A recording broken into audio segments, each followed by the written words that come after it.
ભવસંભવ ભીતિભેદનમ સુખસંપદ કરુણાનિકેતનમ વ્રતદાન તપ ક્રિયાફલમ સહજાનંદ ગુરુમ ભજે સદા વર્ણિવેશ રમણીય દર્શનમ મંદહાસ્ય રુચિરાનનાંબુજમ પૂજિતમ સુરનરોત્તમે મુદા ધર્મનંદનમહં વિચિંતયે ત્વં સુકાંતવૃતમ કાંતમ ત્વં કાંતમ સર્વદોગતમ ત્વં ગતે દ્વેગ દેવત્વમ ત્વં વંદે ભક્તિકાસુતમ. સર્વ અવતારી સર્વ કારણના કારણ આપણા સૌના મોક્ષદાતા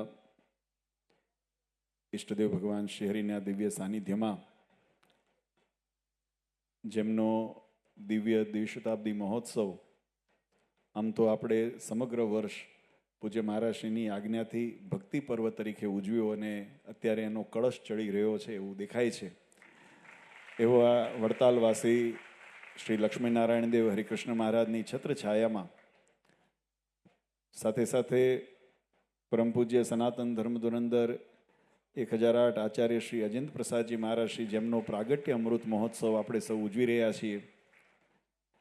આજે એવા ભક્તિ પર્વ અને પંચામૃત મહોત્સવ એના શુભ સમન્વયના મહોત્સવની અંદર અત્રે સભામાં ઉપસ્થિત શ્રી લક્ષ્મીનારાયણ દેવ પીઠાધીશ્વર ધર્મ માર્તંડ પરમ પૂજ્ય સનાતન ધર્મ ધુરંધર ધર્મકુળ ભૂષણ આચાર્ય ચૂડામણી આચાર્ય શ્રી અજેન્દ્ર પ્રસાદજી મહારાજ શ્રીના શ્રી ચરણોમાં વંદના કરી આપણા સૌને ન કેવળ આનંદ પણ ખરેખર હૃદયથી જેની સ્વીકૃતિ કરવી પડે કે ભગવાન સ્વામિનારાયણે જે વૈષ્ણવ સમાજ અને સ્વામિનારાયણ સંપ્રદાયનો એકાત્મ ભાવ શિક્ષાપત્રીની અંદર બતાવ્યો છે અને લગભગ અમારી જીવનની અંદર અમે કહીએ તો 3 કે 4 પેઢીનો અમને અનુભવ છે. આનંદ પ્રસાદજી મહારાજશ્રી હોય, નરેન્દ્ર પ્રસાદજી મહારાજશ્રી હોય, પૂજ્ય મહારાજશ્રીના સમયની અંદર હોય કે એમના આશીર્વાદથી અમને એવો અવસર મળ્યો હોય. વલ્લભકુળ અને ધર્મકુળનો પરસ્પર વ્યવહારિક તો સંબંધો હોય પણ અમારો પારિવારિક સંબંધ છે. આ વાતને હું કહેતા જરાય અતિશયોક્તિ નથી સમજતો, કારણ કે સંબંધ માત્ર જગતની સગાઈ ન હોય, હૃદયની સગાઈ પણ સંબંધ હોય.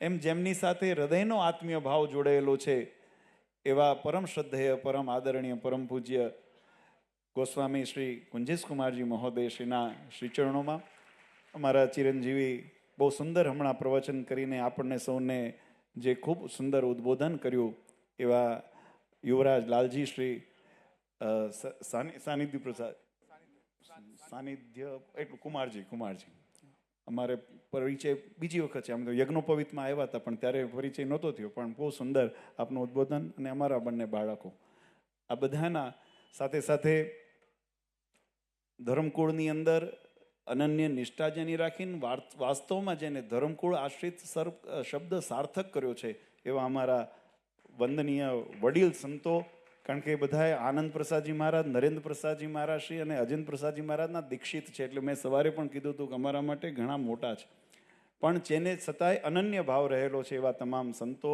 અમારા પાર્ષદો, ધર્મકુળ આશ્રિત વાલા સર્વે સત્સંગી હરિભક્તો, અમારા અતિ સ્નેહી અને જ્યારે પણ અડધી રાતે જ્યારે આ શ્રાવણ મહિનાની અંદર ઉત્સવ કરવાનો હતો ને ત્યારે અમારે એની તૈયારી માટે યોગેશભાઈને ખાલી ફોન કરીને યાદ કર્યા. મેં કીધું યોગેશભાઈ આવું કંઈક આયોજન અમે વિચારીએ છીએ. પોતે સમય લઈને દોડીને અહીંયા આવ્યા. મને કે મારા લાયક કંઈ પણ કામ હોય ત્યારે અવશ્ય અમે કરશું ને એ રીતે જેમને કાયમ માટે અડધી રાતે યાદ કરીએ એવા બધા રાજકીય મહાનુભાવો અહીંયા પણ ઉપસ્થિત છે.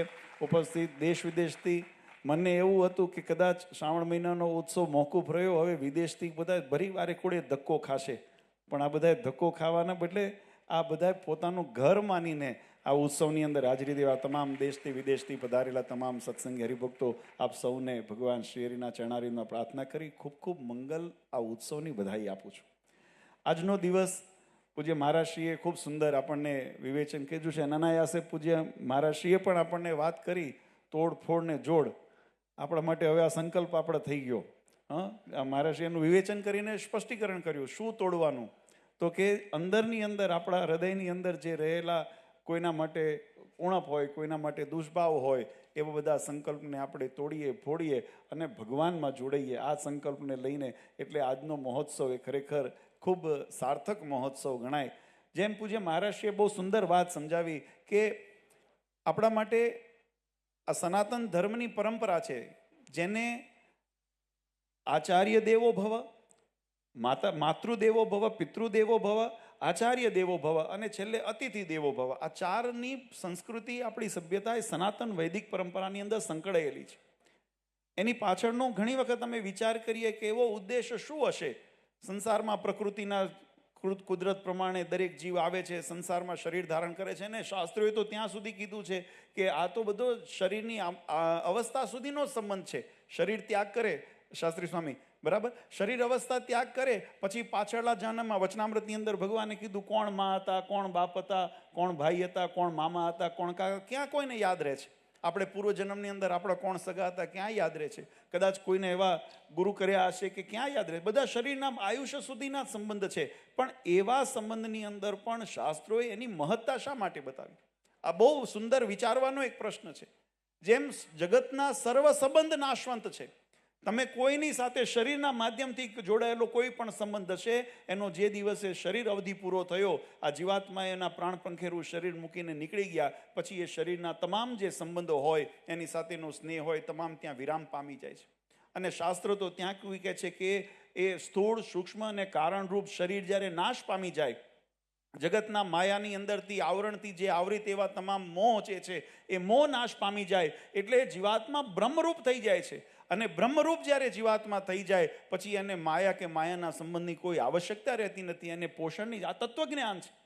અને શાસ્ત્રની અંદર, શિક્ષાપત્રીની અંદર પણ મહારાજે લખ્યું કે દેહત્રય વિલક્ષણમ, જે સ્થૂળ, સૂક્ષ્મ, કારણ ઇત્યાદિ દેહનો ત્યાગ કરીને એ પરમાત્માની અંદર બ્રહ્મરૂપ થઈને અખંડ પરમાત્માની અંદર સ્થિર થઈ જવું, એ જ મોક્ષપદ છે, એ જ મુક્તિ છે. ભગવાનના સાધર્મ્ય વેદોએ એની અંદર, ઉપનિષદની અંદર એની ખૂબ સુંદર વ્યાખ્યા કરી કે જેને સાધર્મ્યપણાને પામે, સાલોક્યપણાને પામે, સાનિધ્યપણાને પામે, એવી વિશેષ એની એને લક્ષણોથી એને નવાજ્યા છે. પણ ભાવ એનો એ છે, આ સનાતન ધર્મની કોઈ પણ પરંપરા હોય એ એકેશ્વરવાદને માને છે, ને એ જ છે કે પરબ્રહ્મ પુરુષોત્તમ નારાયણ એની પ્રાપ્તિ જીવાત્માને કેમ થાય. ભવસાગરના આવરણોને તોડીને, કર્મ માયાના બંધનને મૂકીને આ જીવાત્મા ભગવાનનો કેમ થઈ જાય. આ જ સનાતન ધર્મની મૂળ પરંપરાની જે જાગૃતિનું કાર્ય એ એની અંદર સંપ્રદાયોના માધ્યમથી થઈ રહ્યું છે. જે મહારાષ્ટ્રીય પણ બહુ સુંદર, કુંજેશકુમારજી મહારાષ્ટ્રીય બહુ સુંદર વાત કરી વલ્ભાચાર્યજી મહારાજના એ સ્તુતિને ટાંકીને કે અંધકારમાંથી પ્રકાશમાં લઈ જાય એનું નામ. આપણે સત્સંગી જીવન ગ્રંથને પણ જો યાદ કરીએ તો ભગવાન સ્વામિનારાયણે દીક્ષા પ્રકરણની અંદર 4th પ્રકરણના અધ્યાયની અંદર આ વાતને બહુ સ્પષ્ટ લખી, દીક્ષાનો અર્થ બતાવ્યો છે. દીયતે વિમલમ જ્ઞાનમ ક્ષીયતે કર્મ વાસના.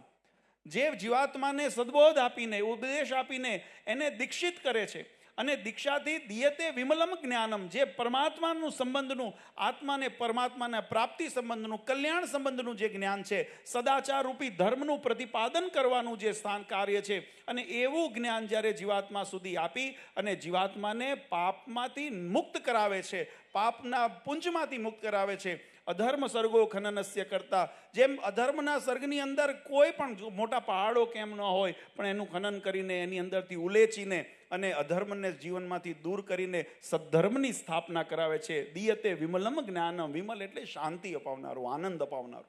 એવું જે જ્ઞાન એના દ્વારા પરમાત્માની અંદર જીવાત્માને જોડે. અને ક્ષીયતે કર્મ વાસના, જીવાત્માની કર્મ અને વાસનાના બંધન, કારણ કે બે જ મુક્તિની અંદર અવરોધ આવે છે.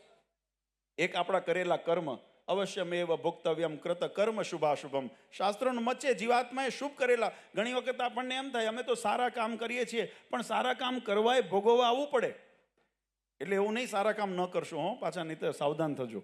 નહીં તો બધા એમ કહેશે કે બાપુજીએ કીધું કે સારા કામ કરવા ભોગવવા આવવું પડે, પણ સારા કામની ફળશ્રુતિ બતાવી છે, સદફળશ્રુતિ બતાવી છે. વચનામૃતની અંદર મહારાજે કીધું પુરુષાર્થ કરીએ ને 4 પ્રકારે કરીએ છીએ. વધારે સમય નથી લેવો, સંક્ષિપ્તની અંદર વાતને પૂર્ણ કરું કે મહારાજે વચનામૃતની અંદર વાત સમજાવી. મહારાજ કે જીવાત્મા ધર્મ, અર્થ, કામ અને મોક્ષ, આ 4 પુરુષાર્થ બતાવ્યા છે. આ 4 પુરુષાર્થની સિદ્ધિને અર્થે જીવાત્મા કર્મ કરે છે. કાં તો ધર્મને અર્થે કરે, કાં તો અર્થને અર્થે કરે, કાં તો કામને અર્થે કરે, કાં તો મોક્ષને અર્થે કરે. અને આની પ્રાપ્તિ જીવાત્માને જેવા ભાવથી કર્મ કર્યું છે, શુભ કર્મ હંમેશા શુભ ફળ આપે છે. આ વાત નિર્વિવાદ છે. તમારા કરેલા અને શુભ કર્મની વ્યાખ્યા પણ શાસ્ત્રોએ કરી છે. ધર્મશાસ્ત્રે મર્યાદિત જે કર્મ છે એ જ શુભ કર્મ હોઈ શકે. ધર્મશાસ્ત્રની મર્યાદાનું ઉલ્લંઘન, અતિક્રમણ કરીને કોઈ પણ કાર્ય કરો એ ક્યારેય શુભ હોતું નથી. દેખાય ભલે ગમે તેવું હો, એ ચળકતું સોના જેવું હોય પણ એને સોનું ગણ્યું નથી. ચમકતું હીરા જેવું હોય. અમારે વકીલ સ્વામીએ સવાર વાત કરી હતી ને હીરાની, એ હીરાની વાત કરી હતી ને, તો એ ચમકતું હીરા કરતાંય વધારે ઝગમગતું હોય, પણ એનું કિંમત એની નથી. જે શાશ્વત ધર્મ મર્યાદિત જે કાર્ય છે, જે પ્રતિપાદિત કાર્ય છે, સત્શાસ્ત્ર પ્રતિપાદિતાન, જે સત્શાસ્ત્રોએ પ્રતિપાદિત કરેલું કર્મ છે, એને સત્કર્મ કીધું, એને શુભ કર્મ કીધું. તો એવા શુભ કર્મ કરવાથી જીવાત્માને શુભ ફળની પ્રાપ્તિ થાય છે. પણ અહીંયા આગળ મહારાજે થોડો વિવેક શીખ્યો. મહારાજ કે જો ધર્મને અર્થ કામને અર્થે વિષયને ધ્યાનમાં રાખી જીવાત્મા જો કર્મ કરશે ને તો એની ફળશ્રુતિ મળશે. શું મળે? આપણે પુણ્ય કરીએ, કોઈને દાન આપ્યું, કોઈ ગરીબને ખવડાવ્યું, કોઈને મદદરૂપ થયા, કોઈ રોગીને સેવા કરી, આ બધા સત્કર્મ જ છે ને કરવા જોઈએ, માનવ ધર્મ છે, એની કૃતિ કરવી જોઈએ. પણ એનું ફળ શું નિર્માણ થાય? તો જગતની અંદર યશ મળે, કીર્તિ મળે, વૈભવ મળે, સુખ મળે, સંપત્તિ મળે, કદાચ માન મળે, સન્માન મળે, આ એની યશ ફળની પ્રાપ્તિ થાય. પણ એ જ સત્કર્મ જો ભગવાનને રાજી કરવાને અર્થે આપણે કરીએ ને તો ભગવાન શ્રી હરિ કહે છે જીવાત્માને મોક્ષની પ્રાપ્તિ, પરમ પદની યદ ગત્વાન નિવર્તન્તે તદ્ધામમ પરમમ મમ, જ્યાં જવા પછી પાછો ધક્કો ખાવો ન પડે એવા પરમધામની પ્રાપ્તિ જીવાત્માને કરાવે. એ પરમાત્માનો રાજીપાનું કાર્ય છે. અને એ પરમાત્માની રાજીપાને પાત્ર એટલા માટે દીયતે વિમલમ જ્ઞાનમ ક્ષીયતે કર્મ, કર્મ અને વાસનાના બંધનને મુકાવી ભગવાનની અંદર જીવાત્માને ઓતપ્રોત થઈ જાય. એ ત્રિવિધ તાપની અંદરથી જીવાત્મા મુકાઈ અને ભગવાનના સુખે સુખ્યો થઈ જાય. આ જ આપણે સત્સંગનું કર્તવ્ય છે, આપણી સંપ્રદાય પરંપરાઓનું કર્તવ્ય છે. અને આજે ખૂબ આનંદની વાત છે કે સવારે પણ અમે વાત કરી હતી કે ઘણાને પછી જેની જેવા ચશ્મા પહેર્યા હોય એવી સૃષ્ટિ દેખાય એવું કહેવાય છે. અમે પહેરીએ ચશ્મા, પણ અમારા ચોખ્ખા છે એટલે અમને ચોખ્ખું દેખાય. બાકી જેવા જેને પહેર્યા હોય એના ઉપર ઘૂસાઈ ગયા હોય તો ધૂંધળું દેખાય ને અવળું દેખાય. પણ અને જગતમાં કેવું છે, મને હમણાં થોડા દિવસ પહેલાં અમે ઉતારે બેઠા હતા ને ત્યારે મેં એક જણને વાત મને પૂછ્યું, મને કે બાપુજી, અને મેં પહેલાં કદાચ સભામાં એ વાત કરી છે, આ અધર્મનું કે અનાચાર અનીતિ અધર્મનું આટલું બધું પોષણ ને આટલું બધું પ્રસાર કેમ થતો હશે? મેં કીધું એને કળિયુગનો ઢાળ મળ્યો છે. હંમેશા એક વસ્તુ જોજો, ઢાળમાં છે ને દોડવું સહજ હોય. નાનપણમાં ઉતર્યા કે નહીં ઢાળ દોડીને, તો ચડવો સહેલો કે ઉતરવો સહેલો? ઢાળમાં દોડવું, ઢાળ હોય ને ત્યાં દોડવું. એમાં અત્યારે કળિયુગનો ઢાળ છે, આ યુગનો પ્રભાવ છે. અને સ્વાભાવિક રીતે જેને આપણે બધા સરળ ગોતતા થઈ ગયા છે, સહજ મળે, સરળ મળે, સસ્તું મળે, એ વધારે આપણને પ્રિય થઈ ગયું છે. એટલે તમે જો તો આપણે પછી વિદેશીમાં હવે તો એવી વસ્તુઓ લાવીએ છીએ, મારે કોઈ દેશનું નામ નથી લેવું પણ બધાને ખબર તો છે. પછી વિશ્વાસુ હોય કે ન હોય તોય પણ અહીંયાની લઈ આવીએ, ભલે પછી 2 દાડા હાલીને બંધ થઈ જાય, પણ લઈ આવીએ. કેમ? સસ્તી મળી છે. તો આવું સસ્તું, મોક્ષનું કાર્ય સસ્તું નથી. પણ એના કરતાં આપણી સ્વદેશી વસ્તુને જો આપણે પ્રધાનપણું આપ્યું હોય, આપણી નજીકથી, કારણ કે આપણો પરિચય છે, આપણી એ કૃતિ આપણને ખબર છે કેમ નિર્માણ થઈ છે, અને વિશ્વાસુ છે. સૌથી મોટી વાત એ છે, એમાં પરંપરાઓ જે આપણને પ્રાપ્ત થઈ છે ને, આ વિશ્વાસુ પરંપરાઓ છે. આ વાત જોજો. આમાં ભરોસો રાખશો ને તો છેતરાશો નહીં. અમારે હિન્દીની અંદર એ કહેવત છે, સસ્તા રોએ બાર બાર, સસ્તા રોએ બાર બાર. એ શું છે કે એક વખત લાવો ને પછી થોડા દિવસ વળી હાલે, આનંદ આપે, વળી પાછું બગડે, પછી પાછા એના રિપેર કરવા લઈ જાઓ, વળી પાછું હમું કરાવીને લાવો, વળી પાછા 2-4 દિવસ હાલે, એને વળી પાછા, એટલે એની યાત્રા ત્યાં વધારે રહે. એ વધારે તમને સુખ ના આપે, એ વધારે ખર્ચો કરાવે. એમ સસ્તું સાહિત્ય, મોક્ષનું કામ હંમેશા વાલા ભક્તો સસ્તું નથી હોતું. મોક્ષનું કામ શાશ્વત સુખનું અપાવવાનું છે. અને એટલા માટે શુદ્ધ હોવું જોઈએ, પવિત્ર હોવું જોઈએ, ધર્મ નિયમ પ્રમાણે હોવું જોઈએ. અને આજે અમને ગૌરવ છે કે આપણને એ પરંપરા મળી છે કે જે આપણને શુદ્ધ વારસો આપણને ભગવાનનો મળ્યો છે. આજે ખરેખર ખૂબ આનંદ સાથે આજનો ઉત્સવ આપણા માટે. સવારે આપણે લક્ષ્મીનારાયણ દેવ દ્વિશતાબ્દી, મહારાષ્ટ્રી સવારે અમે લક્ષ્મીનારાયણ દેવ દ્વિશતાબ્દી મહોત્સવ ભક્તોએ ઉજવ્યો. અને અત્યારે મહારાષ્ટ્રીનો જન્મોત્સવ આપશ્રીની ઉપસ્થિતિની અંદર ખૂબ ભાવથી બધા ભક્તોએ ઉજવ્યો. અને હવે આવતીકાલે મહાપૂજા, હોમાત્મક મહાપૂજાનું સુંદર આયોજન છે. 200 વર્ષ મંદિરના અને મહારાષ્ટ્રીના 75 વર્ષ, એટલે 275 યજમાનો દ્વારા એ વિશેષ મહાપૂજાનું આવતીકાલે સુંદર આયોજન કરવામાં આવ્યું છે. અને આવી રીતે પંચામૃત મહોત્સવ, આમ જોતામાં 3 દિવસ પૂરા થઈ ગયા. કેમ કરશું? આ તો આપણા માટે બહુ આ સ્પીડમાં હાલ્યું જાય એવું ન લાગ્યું? હજુ તો તૈયારી આપણે કરતા હતા, ત્યાં 3જો દિવસ આજે પૂરો થઈ જશે. પણ કંઈ નહીં, આને સ્મરણોને જીવંત રાખજો. આપણે ઉત્સવ તો પૂરો કરવો પડશે, કારણ કે આગલા પાછા બીજા કાર્યક્રમ છે. અમારે તુલસી હળિયાદ જો મગન નંદલાલભાઈ બધા બેઠા છે, હરિભક્તો આમંત્રણ આપીને અહીંયા ગયા ને. હજુ તુલસી, અમારે શ્રી એક આપને બહુ સુંદર, આપને આનંદની વાત કરો, અમારે આ બારસને દિવસે હળિયાદની અંદર તુલસીવા છે, અને એની અંદર આવો નવો ધર્મકુળ ને વલ્લભકુળનો સમન્વય છે, કારણ કે જાન વલ્લભકુળ આપણે હવેલીમાંથી આવવાની છે અને અમારા હરિભક્તોને ત્યાં કન્યા પક્ષનું આયોજન છે, એટલે ત્યાં પણ દ્વારકેશલાલજી મહારાજ શ્રી કદાચ એમના અનુકૂળતા સમય પ્રમાણે પધારવાના છે. એટલે આ પરસ્પરનો સંબંધ શ્રીજી મહારાજે જે બાંધ્યો છે ને, એના ઉપર મોહર વાગેલી છે અને આની અંદર ક્યારેય અતિરેક ન થાય. વ્યવહારિક કાર્યની અંદર કદાચ આપણે થોડા ઘણા વિચારતા હોઈએ, પણ અંતર્મનની અંદર તો દરેકની અંદર એકરૂપતા રહેલી છે. અને ભગવાન સ્વામિનારાયણે જે આપણને સિદ્ધાંત બતાવ્યો, સ શ્રી કૃષ્ણ પરબ્રહ્મ ભગવાન પુરુષોત્તમ ઉપાસ્ય ઈષ્ટદેવોના સર્વાવિર્ભાવ કારણ સ રાધા યુતો જ્ઞેયો રાધા કૃષ્ણ ઇતિ રૂક્ષ્મણીઓ રમ્યો પેતો લક્ષ્મી નારાયણ સહી. ભગવાને કીધું કે આ સંસારની અંદર 5 જે સનાતન તત્વો, જે સર્વ ધર્મને આપણી વૈદિક માન્યતા આપેલી છે, એ સનાતન તત્વની અંદર પરબ્રહ્મ તત્વ એક જ છે. એના અલગ અલગ વિવિધ સ્વરૂપ છે. ક્યાંક મોરલી લઈને ભગવાન કૃષ્ણ રૂપે દર્શન દે, ક્યાંક ગોવર્ધન તોલતા દર્શન દે, તો ક્યાંક ગોપિકાઓ સાથે રાસ કરતા દર્શન દે, ક્યાંક ભગવાન હાથમાં ધનુષ બાણ લઈને રામ રૂપે દર્શન દે, ક્યાંક ફરસો લઈને પરશુરામ રૂપે દર્શન દે, મત્સ્ય કચ્છ વરા નરસિંહ આદિ અવતાર લઈને ભગવાન દર્શન દે. એ પરમાત્માની સ્વતંત્ર લીલા છે અને એ જીવાત્માના ઉપર કૃપા એક દ્રષ્ટિ છે કે જેવો ભક્તનો ભાવ ને જેવી સમયની જરૂરિયાત એ રીતે ભગવાને એવા ચરિત્ર કરીને. મેં સવારે એક દ્રષ્ટાંત આપ્યું મારા શ્રી ભગવાનને ઓળખવાની. આ ભક્તોને ખરેખર અત્યારે શું વાતોની અંદર બધા અલગ અલગ જ્યારે મતો સંભળાય ને ત્યારે સંકોચ થાય. મેં કીધું ભગવાનને ઓળખવાની રીત છે ને કોઈ ગ્રંથિત નથી કે આમ જ ભગવાનને ઓળખાય. ભગવાનને ઓળખવા હોય ને તો જેમ શ્રીમદ ભાગવતજીની અંદર 39 લક્ષણ પરમાત્માના ઐશ્વર્યના બતાવ્યા, એના સહિત યુક્ત હોય ને એનાથી ભગવાનની ઓળખાણ થાય. પછી આપણે કોઈને માની લઈએ કે આ ભગવાન છે તો એવું ભગવાન નથી થવાતું. અને કદાચ દુનિયા માનતી હોય તો એનાથી. મેં એક જણને બસ છેલ્લી વાત કરું, એક જણને કીધું, ઘણાએ કે મહારાજ જેવી સામર્થ્ય છે, તો મેં કીધું મહારાજ જ્યારે નાજા જોગિયા ઉપર ભીડ આવી ને, શાસ્ત્રી સ્વામી જસદણના રાજાએ નાજા જોગિયાને, આપણે કથા ઘણી વખત સાંભળી છે, એ નાજા જોગિયાને કેદ કર્યા હતા. અને કેદ કીધા ને એમને કીધું કે દરબારે કે જો તમારા ભગવાન સાચા હોય તો સવારે સૂર્યોદય પહેલાં મને જો દર્શન દે તો હું માનું તમારા ભગવાન સાચા. નહીં તો એ વખતે દરબાર સાહેબ એવી શિક્ષા કરતા કે આ ઘૂંટણ અને ઘોંટી જે હોય ને, પથ્થર મૂકીને એના ઉપર માકીને ભાંગી નાખીને પછી એને કાલાગ્રહની અંદર એને મૂકી દે રીબાવા માટે. જાનથી ન મારે પણ આ ઘૂંટીને તોડી નાખે યોગેશભાઈ. તો એમને આવી પ્રણ લીધું કે સવાર સુધી આવે. હવે એ વખતે શ્રીજી મહારાજ વડનગર વિસનગર બાજુ વિચરણ કરતા ભગવાન સ્વામિનારાયણ, અને મહારાજ રાત્રે સૂતા. આ બાજુ એમને નાજા જોગિયાને કેદ કર્યા અને એની અંદર રાખ્યા. રાતે ભગવાનને ઊંઘ ના આવી, અને ઊંઘ ના આવી એટલે ભગવાન વ્યાકુળ થઈને જાગ્યા. મૂળજી બ્રહ્મચારી મહારાજની સેવામાં હતા. મહારાજને કે મહારાજ અડધી રાતે આપ જાગ્યા, કંઈ તકલીફ, કંઈ મૂંઝવણ?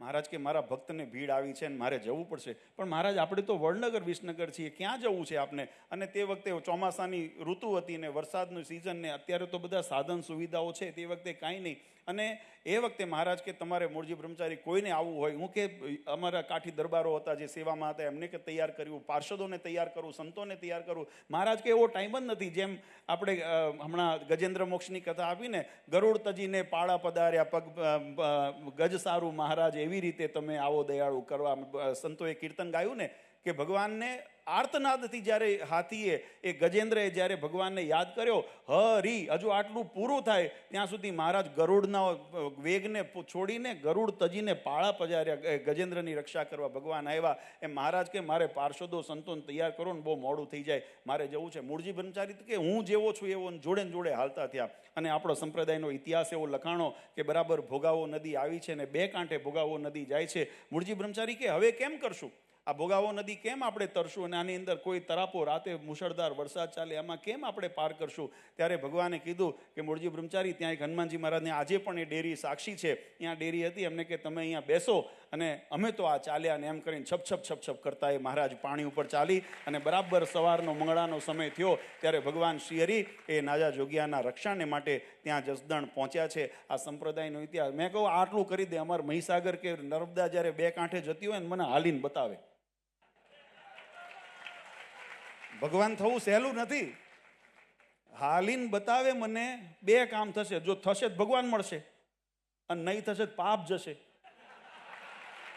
આ પણ ભગવાનને ઓળખવાની જે રીત છે ને વાલા ભક્તો, આ એટલે માટે હું આ વાત કરું છું સમજવા માટે કે જ્યાં ત્યાં માથા ઘસવા કરતા જે શુદ્ધ શાશ્વત આપણી જે પરંપરાઓ છે ને, જે શાસ્ત્રોક્ત મત પ્રમાણે જે શુદ્ધ પરંપરાઓ પ્રાપ્ત થઈ છે ને, એમાં વિશ્વાસ રાખજો ને. એ રૂપે જેમ મહાભારતની અંદર એક પ્રસંગ છે જેને કીધું કે યુધિષ્ઠિર અને યક્ષનો સંવાદ છે, અને એની અંદર યુધિષ્ઠિરને યક્ષે પૂછ્યું છે કે ક પંથા, કયો રસ્તો ચાલવો જો? તો કે મહાજનો યે ન ગતા સ પંથા, જે રસ્તે ઉપર મહાપુરુષો ચાલી અને ભગવાનની પ્રાપ્તિ સુધી પહોંચ્યા હોય ને એ માર્ગ જ પ્રશસ્ત ગણવો. આપણે ભાગ્યશાળી છે જે માર્ગ ઉપર સ્વામિનારાયણ સંપ્રદાયના આશ્રિતો માટે તો ખરેખર ગૌરવ. રઘુવીરજી મહારાજ, ભગવત પ્રસાદજી મહારાજ, વિહારીલાલજી મહારાજ, શ્રીપતિ પ્રસાદજી મહારાજ, આનંદ પ્રસાદજી મહારાજ, નરેન્દ્ર પ્રસાદજી મહારાજ, અને એમના દ્વારા જેમનો અહીંયા પટ્ટાભિષેક થયો એવા પૂજ્ય અજેન્દ્ર પ્રસાદજી મહારાજશ્રીનો વારસો આપણને પ્રાપ્ત થયો છે.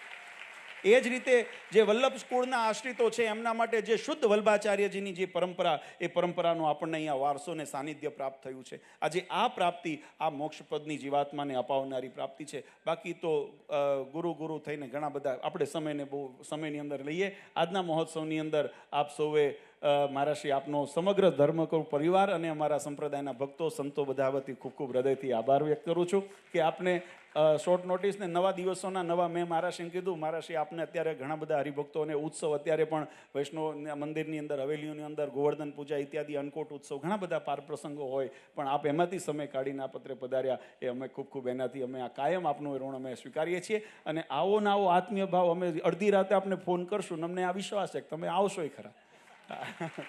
બરાબર, એટલે એવી અમારી ભાવના છે અને એવી ભાવના કાયમ આપણી જળવાઈ રહે. પરસ્પર ધર્મકુળ અને વલ્લભકુળનો આવો સ્નેહભાવ, સ્વામિનારાયણ સંપ્રદાય, વૈષ્ણવ સંપ્રદાય, વલ્લભ સંપ્રદાયનો આવો અતિ હેતભાવ એ કાયમ રહે. અરસપરસ બધાએ મળીને, આ તો બધા કેવું છે કે જેમ કોઈ કવિએ કીધું છે ને કે બર્તન સબકે ન્યારે ભય પાની સબ મેં એક.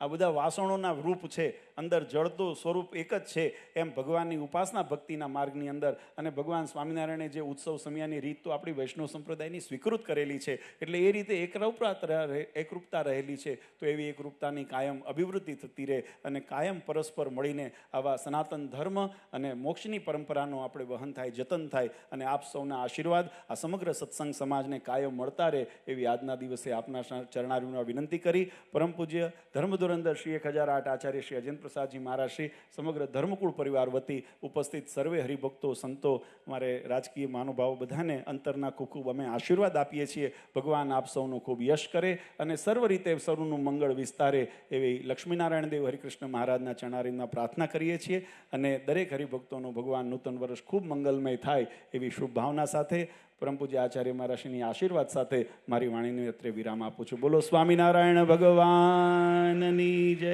લક્ષ્મીનારાયણ દેવની, હરે કૃષ્ણ મહારાજ. જોરદાર તાલીના ધ્વનિથી પૂજ્યપાદ લાલજી મહારાજના દિવ્ય આશીર્વાદને આપણે વધાવી લઈએ.